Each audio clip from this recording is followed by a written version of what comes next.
breaking news out this morning, and a new chapter begins. A man arrested in connection with these bomb packages, with these suspicious devices, 11th and 12th suspicious devices intercepted today. A lot to get through. Let me get straight over to Shimon Prokupecz. You and the team have been working on this breaking news all morning. What do we have? What is the very latest on this man? We don't know who he is. We really don't know anything about him. Here's the bottom line, Kate. Since last night, I would say early last evening, we had heard that there was significant progress had been made and that they believed they had identified someone who was responsible for this, or at least that's their suspicion was last night. That is the authorities. They've been doing a lot of work in Florida the last 24 hours. Certainly once they discovered the sorting facility where some of these packages came through. And it was during that time they discovered what they believed could be a person of interest, a person who could be responsible, and they worked off of that. We know that there is forensic evidence linking him, or at least they believe, or we don't know if it's to him or her, I should say. There is forensic evidence that is linking this person. There may be images that links this person. So they are working with a lot of information. And let's just say, and I'll just tell you in general what happens in these kinds of cases, when the FBI has someone that they believe may be suspected in a crime, they do surveillance. They sit on a person, they conduct surveillance.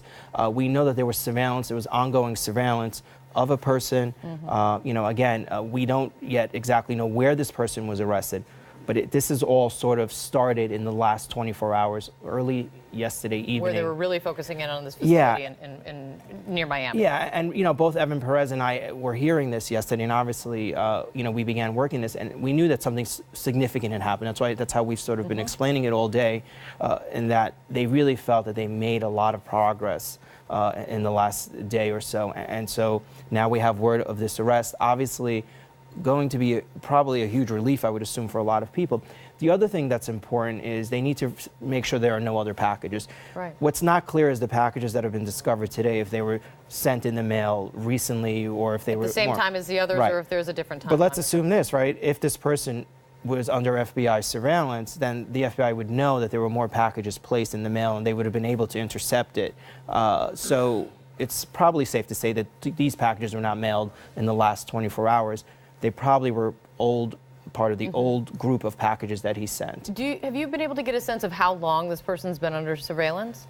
I have not. I have not even gotten a sense that this person is necessarily under surveillance. But in these kinds of cases, But in these kinds of cases, that's what normally happens. Of course. What was the break here?